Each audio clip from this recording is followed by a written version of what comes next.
नमस्कार,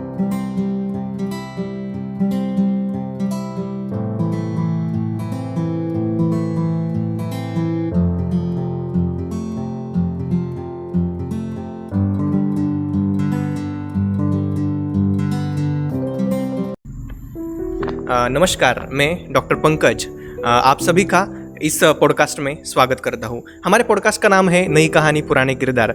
मैंने जो एक बुक लिखी थी नई कहानी पुराने किरदार, उसमें जो शायरीज़ है और मेरे जो कलीग्स हैं डॉक्टर शरयू, डॉक्टर महेश और डॉक्टर वैष्णवी, इन लोगों ने जो शायरीज़ लिखी है वो सबका कॉम्बिनेशन हम इसमें ये डालते हैं। तो हमारे साथ है डॉक्टर विश्वजीत जो इस वीडियो को रिकॉर्ड कर रहे हैं।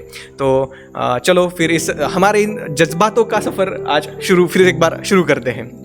तो हाँ, तो चालू करते हैं पहली शायरी। तो बेसिकली आज का जो एपिसोड है वो पूरा डेडिकेटेड है लव पे। हाँ, तो पहली बात मैं क्लियर करना चाहूँगा, ये जो सब है वो फिक्शनल है। ये जो सब है वो फिक्शनल है। अगर आप इसको खुद से रिलेट करते हो तो ये फिक्शनल नहीं है, ठीक है। तो पहली शायरी है, रोज की तरह आज भी एक चांदनी टूट कर गिर गई। रोज की तरह आज फिर एक बार एक चांदनी टूट कर गिर गई। चांद को धरती के साथ घूमता देख, चांद को धरती के साथ घूमता देख। तो मैं अभी इनके जो इमोशंस अभी उमड़ के आए आपको दिख ही रहा होगा।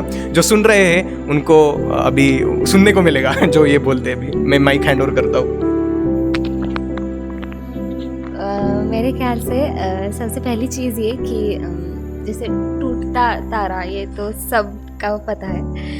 ये बहुत पुरानी और इस पर काफ़ी कुछ लिखा गया है, लेकिन जैसे पंकज ने इसको देखा है कि धरती चांद को धरती के साथ, मतलब वैसे मतलब इतना ज्योग्राफी की शायरी में मैंने पहली बार सुना है।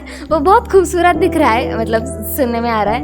और जैसे मेरे ख्याल से इस पर मेरे पास एक शायरी है जो मैंने कभी पढ़ी थी, तो वो मैं आपको सुनाना चाहूँगी कि निकलता चांद सबको पसंद आता है, डूबता सूरज भी हर कोई देखना चाहता है। टूटता हुआ तारा सबकी दुआ इसलिए पूरी करता है क्योंकि उसे टूटने का दर्द पता होता है। ये मतलब शायद इतना रिलेटेड नहीं था, लेकिन मुझे वो टूटता हुआ तारा का वो इमोशन है ना, वो इसमें से जुड़ रहा है। और पंकज ने जैसे कहा कि एक थोड़ा सा जेलसी का उन्होंने उसमें एलिमेंट डाला है, वो तड़का बहुत मस्त लगा है। और बस फिलहाल तो मैं इतना ही कहना चाहूँगी।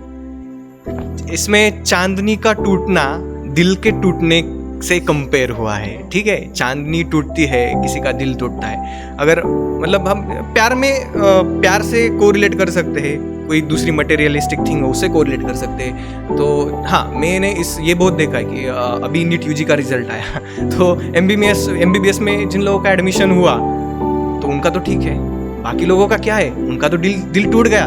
उनकी जो मंजिल थी वो तो अचीव नहीं हुई ना।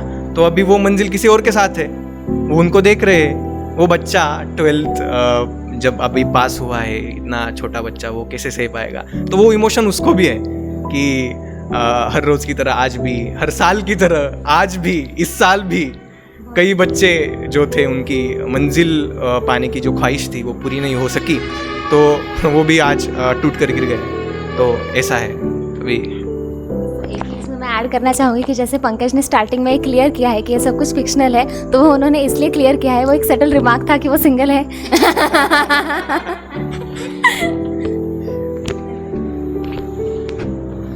इस पे एक बात कहना चाहता हूँ कि लोग टूटते हुए तारों को देखकर खुद की ख्वाहिश मांगते हैं कि दूसरों की दूसरों का जो दुख है वो देखकर, वो दुख हमारे जीवन में नहीं होना चाहिए। हमारे जीवन में अलग कोई तो ख्वाहिश, अलग अच्छा कुछ तो होना चाहिए, ये लोग मांगते हैं। तो इतना ही इस पे कहना चाहता हूँ मैं। मोहब्बत के बारे में मेरा जो थोड़ा पर्सपेक्टिव है वो रियलिस्ट है। मैं इतनी होपलेस रोमांटिक नहीं हूँ, लेकिन फिर भी बहुत सुंदर पंक्तियाँ लिखी है। मतलब मैं ये बात कहना चाहूँगी, पंकज की किताब में उनका जो ऑब्जर्वेशन है माशाल्लाह इतना खूबसूरत है। मतलब उनका पर्सपेक्टिव ही इतना यूनिक है कि वो आपको सोचने में मजबूर कर देता है ऐसा।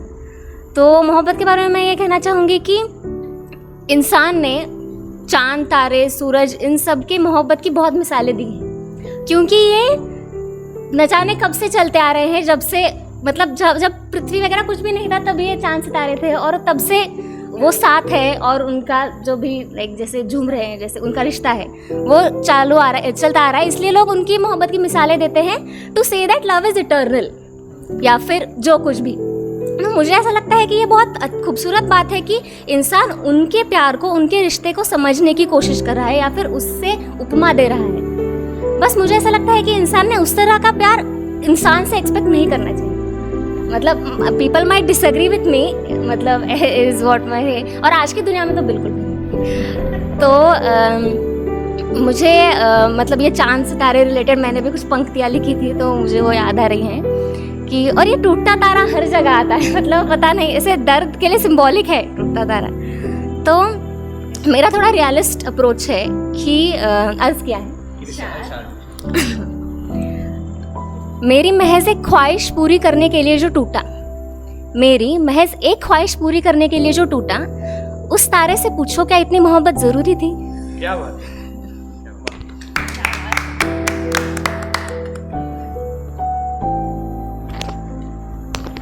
तो अभी प्यार मोहब्बत की बातें चल रही है, तो जो पुराने आशिक हैं हमारे फैज़ अहमद फैज़, तो उनकी गज़ल ये आनी चाहिए, मेरे को ऐसा लगता है इस पॉडकास्ट में आनी ही चाहिए वो गज़ल। तो मैं सुनाना चाहूँगा। ये साइकाइट्री की हमारी जो पोस्टिंग चल रही थी उसमें भी मैंने ये पेश की थी, मैंने वीडियो भी डाला था, तो अब फिर से थोड़ा दर्द भरा माहौल होने वाला है।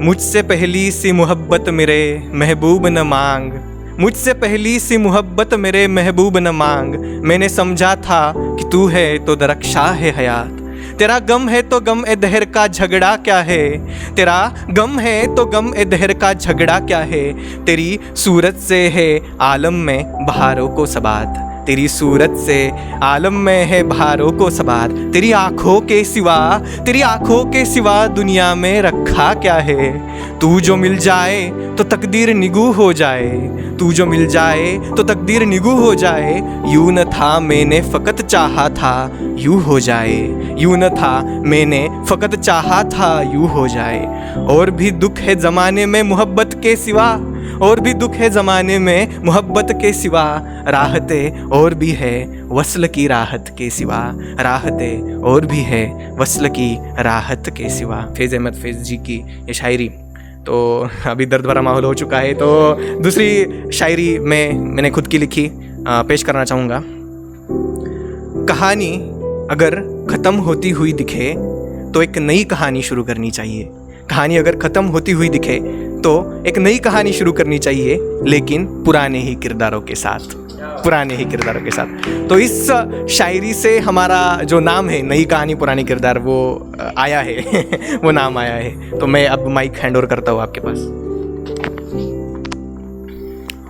पंकज ने बहुत मतलब बहुत सही शब्द यूज़ किया है कि पुराने किरदार। मेरा पर्सपेक्टिव है कि पुराने किरदार का मीनिंग मैंने क्या लिया है कि आप जैसे हो वो रहकर जो आगे मोहब्बत होगी, आगे जो सपना पूरा करना होगा, वो पुराने किरदारों के साथ पूरा करो, पुराने किरदारों के साथ मोहब्बत करो। खुद को मत बदलो अपने सपनों के लिए, अपने मोहब्बत के लिए। आपको जो चाहिए, जो आप डिज़र्व करते हो, वो आपको अपने खुद के किरदार के वजह से ही मिलेगा। ठीक है, इतना ही कहना चाहता हूँ उसमें। हाँ, ये बहुत मतलब अहम बात कही है महेश ने कि आप जैसे हो वैसे अगर आपको कोई अपना ले तो वो मोहब्बत है। तो एक्चुअली मैं इस पर थोड़ा सा अनरिलेटेड होगा, लेकिन ये कुछ पंक्तियाँ आ रही है उसमें, इसलिए मैं वो शेर अर्ज करना चाहूँगी। एक मिनट। हाँ,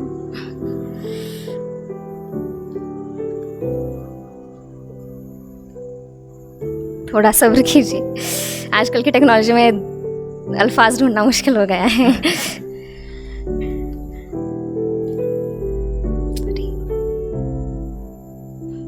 मोहब्बत से रिलेटेड है तो आई थिंक उस अम्ब्रेला अंडर आ जाएगा।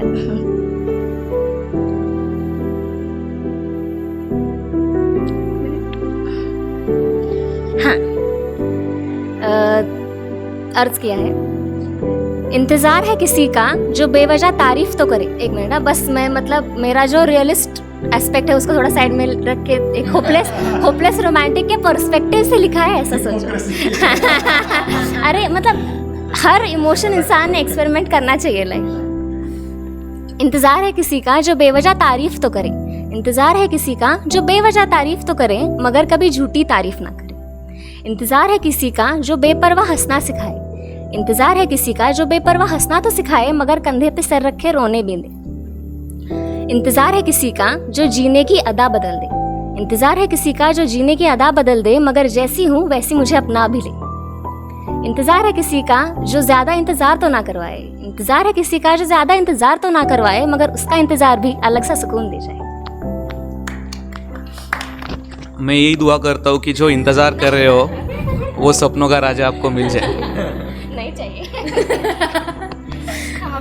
मैं बस इतना कहना चाहूँगी कि शरीर ने बहुत खूबसूरती से लिखी है, मतलब जो पहली भी शायरी थी और ये भी शायरी थी वो भी काफ़ी मुझे तो बहुत पसंद आई। एक मुझे अभी पंकज ने जो शायरी कही उस पर जैसे पुराने किरदार, और उस पर मुझे एक शायरी पढ़ी हुई याद आ रही है। वो ऐसे कि जो चला गया उसे जाने दो, प्यार ही तो था कहीं और से आने दो। तो फिलहाल तो मैं बस इतना ही कहना चाहूँगी, और पंकज और शरीर जैसे इतने अच्छे शायर है हमारे पास तो अभी इतना भी काफ़ी लग रहा है। मैं बस ये शायरी सुनने के बाद कुछ लफ्ज़ मुझे याद आए थे। अमनदीप जी ने कहे हैं कि अगर किसी दास्तां को मुकम्मल करना मुश्किल ना हो, अगर किसी दास्तां को मुकम्मल करना पॉसिबल ना हो, अभी मुझे एग्जैक्ट वर्ड नहीं आ रहे, तो उसे एक हसीन मोड़ देके छोड़ देना चाहिए। ये बहुत लोगों ने सुना होगा। सही है। तो अभी ये शायरी सुन के सबको प्यार वाला पहलू इसका पता चला, लेकिन ये जो शायरी है मैंने 1% भी प्यार का सोचकर नहीं लिखी थी। ये जो शायरी है ये बताया गया है कि आप जो सोलमेट कहते हो, सोल कहते हो, ठीक है।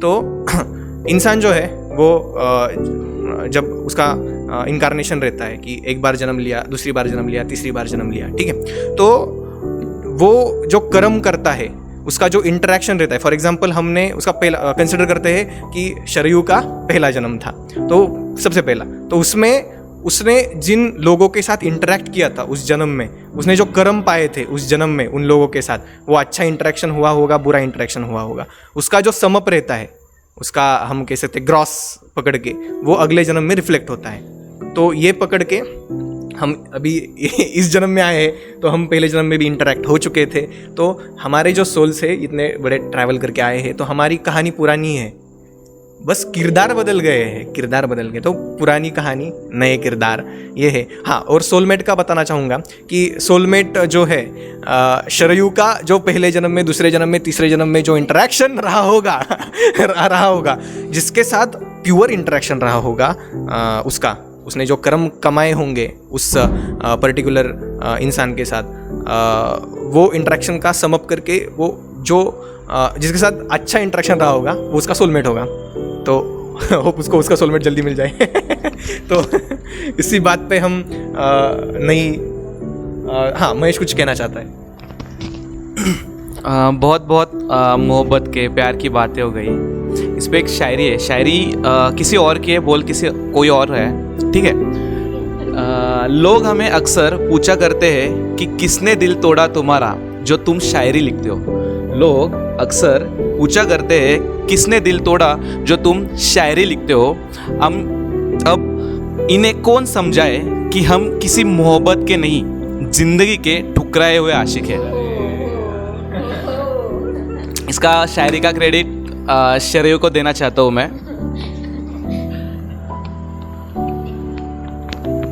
तो फर्स्ट ऑफ ऑल जो खूबसूरत शायरी अभी महेश ने पढ़ के सुनाई वो कभी मैंने लिखी थी, thank you for bringing that up. और एक एस्पेक्ट मुझे इसमें ऐड करना है कि जैसे पंकज ने कहा और महेश ने भी कहा कि पुराने किरदार आगे लेके चलना, मतलब आप जैसे हो वैसे अपने आप को, जो भी आप प्रोसेस में से जा रहे हो उसमें से जो भी आप में थोड़े बहुत चेंजेस आ रहे हैं या फिर जो सीख रहे हो उससे इम्प्लीमेंट करके आगे चलना है। सो आई थिंक इसमें से एक सेल्फ लव का एस्पेक्ट भी आता है कि अगर कोई मतलब आप अपने आप से मोहब्बत कर सको जैसे आप हो, तो ही कोई और आपसे मोहब्बत कर सकता है। और आई थिंक आज की दुनिया में किसी और से भी पहले आपको खुद से मोहब्बत करने की ज़रूरत है, क्योंकि कोई और हो ना हो, आप खुद भी अपने सपने मुकम्मल करने के लिए काबिल हैं। जैसे कि और कोई रहे ना रहे, लाइक हम खुद अपने साथ पूरे लाइफ हम खुद अपने साथ ही रहते हैं। सो खुद को प्यार करना सीखो। तो ये जो बात निकल के आई है, खुद से प्यार करना सीखो, तो ये मैंने सुना था ये आरजे वशिष्ठ जी से। मैं उनका बहुत बड़ा फॉलोअर हूँ, जो यूट्यूबर है, आरजे रह चुके हैं। तो उनको एक सवाल आया था कि एक लड़की ने उनसे पूछा था कि वो उसको लगता था कि उसको आजू बाजू वाले चिढ़ाते कि वो अच्छी दिखती नहीं है, उसका रंग से, उसके वजन से उसको चिढ़ाते रहेंगे या कुछ तो होता रहेगा। तो अभी हर इंसान का उसका रंग ढंग रहता है। तो उसके ऊपर उन्होंने बहुत सही जवाब उसको दिया था कि ये जो है, आप अपने नज़रों में अच्छे रहने चाहिए, आप अपने नज़रों में अच्छे रहने चाहिए। उन्होंने उसको जवाब में कहा था कि तुम खुद के माँ पिता को कैसे देखती हो, तो वो तुम्हें इस दुनिया के सबसे अच्छे इंसान नहीं लगते क्या? इस दुनिया के सबसे अच्छे इंसान नहीं लगते क्या? अगर वो इतने अच्छे हैं तो तुम तो उन्हीं से बनी हो ना, तो तुम कैसे बुरी हो सकती हो? तो ये जो बात निकल के आई है, वो आरजे वशिष्ठ को इसका पूरा क्रेडिट जाता है। तो हाँ, अब अगली बात करना चाहूँगा। अब ये बात जो चल रही है, मैं कबीर दास जी का बहुत बड़ा फॉलोअर हूँ। तो कबीर दास जी का पहले इंट्रोडक्शन देना चाहूँगा कि हमने जो दोहे वगैरह पढ़े थे, तो वो दोहे में ही रह गए उधर। तो बहुत कम लोगों ने उनको आगे फॉलो किया। तो एक्चुअली पहले उन्होंने हिंदू और मुस्लिम कम्युनिटी को एकजुट करने की बहुत सारी कोशिशें उन्होंने की। जब बहुत सारे झगड़े वगैरह अंग्रेज़ों ने लगाए थे, तो उन्होंने बहुत बड़ा काम किया। तो वो एक कृष्णा और राम जी के बहुत बड़े भक्त थे। तो उन्होंने उस भक्ति में, कृष्णा के लव में, राम जी के लव में ये लिखा है कि हमन है इश्क मस्ताना, हमन को होशियारी क्या, हमन है इश्क मस्ताना, हमन को होशियारी क्या, रहे आज़ाद या जग से, हमन दुनिया से यारी क्या, रहे आज़ाद या जग से, हमन को दुनिया से यारी क्या। मतलब वो कहना चाहते हमको दुनिया की कुछ पड़ी नहीं है, तुम अपना झगड़ो, उधर कुछ करना है करो, मेरे को मेरा प्यार मिल चुका है, मेरे को मेरे राम जी, मेरे कृष्ण जी मिल चुके हैं और उनके प्यार में मैं अभी जा रहा हूँ। तुम दुनिया का कुछ करना है, मैं अलग हो रहा हूँ दुनिया से, ऐसा। तो अभी इसी बात पे हम बंद करना चाहेंगे ये पॉडकास्ट। मतलब ये बंद नहीं होगा, ये आगे चलता ही रहेगा। मैं तो आशा करता हूँ कि हम पूरी ज़िंदगी यही करें, मेरे तो यही आशा है पूरी ज़िंदगी में। मेरे को अच्छा लग रहा है ये करते वक्त। तो इसी बात पे हम आपसे इजाज़त चाहेंगे। मैं था आपका अपना डॉक्टर पंकज जपे, आपके साथ थे डॉक्टर शरयू निपानीकर, डॉक्टर महेश देशमुख और डॉक्टर वैष्णवी निपानीकर। और आपसे इजाज़त चाहूँगा। जय हिंद, थैंक यू।